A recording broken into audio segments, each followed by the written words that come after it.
সম্মানিত সভাপতি, সম্মানিত প্রধান অতিথি, মঞ্চে উপবিষ্ট 8 দলের শীর্ষ নেতৃবৃন্দ, 8 দলের বিভাগীয় নেতৃবৃন্দ, আমার সামনে উপস্থিত মিডিয়ার ভাইয়েরা এবং এই মাঠে উপস্থিত লক্ষাধিক ইসলামী এবং দেশপ্রেমিক কাফেলা, সবাইকে জানাই আমার দল জাতীয় গণতান্ত্রিক পার্টি যাত্রার পক্ষ থেকে সংগ্রামী সালাম এবং শুভেচ্ছা। আসসালামু আলাইকুম। সংগ্রামী সাথী এবং বন্ধুগণ, আপনারা জানেন দেশনেত্রী বেগম খালেদা জিয়া অসুস্থ। আমরা তার সুস্থতার জন্য দোয়া করি, কিন্তু আজকে যে দেশনেত্রী অসুস্থ তার পিছনে দায়ী হচ্ছে ওই হিন্দুস্তান এবং ফ্যাসিস্ট শেখ হাসিনা। তাকে জেলখানায় বন্দী করে রেখে দিনের পর দিন স্লো পয়জন করে আজকে এই অবস্থায় নিয়ে আসা হয়েছে। আমি গতকাল দেখলাম ভারতের তৃণমূলী মুখ্যমন্ত্রী ফ্যাসিস্ট শেখ হাসিনাকে যারা আশ্রয় দিয়েছে সেই হিন্দুস্তানের নরেন্দ্র মোদী খালেদা জিয়ার সুস্থতা নিয়ে উদ্বিগ্ন এবং তারা সহযোগিতা করতে চায়। আর ওই বিএনপির মিডিয়া সেল গর্বের সাথে সেটা প্রচার করছে। হিন্দুস্তানের নতুন বন্ধু এই বিএনপিকে আমরা চিনি না। ৭২-এর সংবিধানকে দেশনেত্রী বেগম খালেদা জিয়া বলেছিলেন ছুঁড়ে ফেলে দেওয়া হবে। মুজিববাদী ৭২-এর সংবিধানকে যারা রক্ষা করতে চায় সেই বিএনপিকে আমরা চিনি না। পঞ্চম সংশোধনীর মাধ্যমে সংবিধানে বিসমিল্লাহির রহমানির রহিমকে সংযুক্ত করা শহীদ প্রেসিডেন্ট জিয়াউর রহমানের বিএনপিকে আমরা চিনি।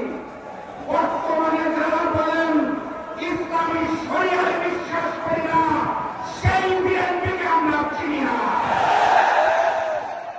19টি বিষয়ের নৌকার ডিসেন দিয়ে যারা সংস্কার প্রক্রিয়াকে বাধাগ্রস্ত করতে চাইছে আর 32 দফা নতুন ভণ্ডামির কাগজ বিলাচ্ছে সেই বিএনপিকে আমরা চিনি না। 15 মাস আগে যারা অত্যাচারিত ছিল, মজলুম ছিল, বর্তমানে যারা চাঁদাবাজি, রাহাজানি, খুনের মাধ্যমে নতুন করে চালু করেছে সেই বিএনপিকে আমরা চিনি না। দেশের প্রয়োজনে 15 মাস ধরে যিনি বিদেশ থেকে দেশে আসতে পারছেন না, যিনি নিজের নিরাপত্তা নিয়ে বেশি চিন্তিত, দেশের মানুষকে নিয়ে চিন্তিত না, তিনি বিদেশে বসে নাকি জাতীয় আলেম হয়ে যাচ্ছেন সেই নেতা বিএনপিকে আমরা চিনি না। আমরা কোরআনের পাখি আল্লামা দেলোয়ার হোসেন সাইদির বাংলাদেশকে চিনি। আমরা পীর সাহেব চরমনায়ের বাংলাদেশকে চিনি। আমরা আমার আলেমদেরকে চিনি।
আমি শুধু আপনাদেরকে বলে যেতে চাই, যুদ্ধ শেষ হয় নাই।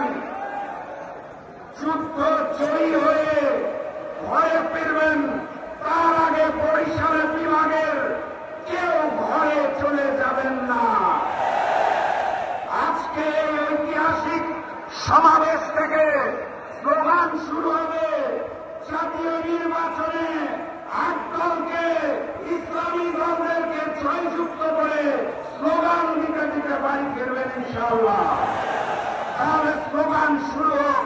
নারায়ে তাকবীর, নারায়ে তাকবীর, নারায়ে তাকবীর।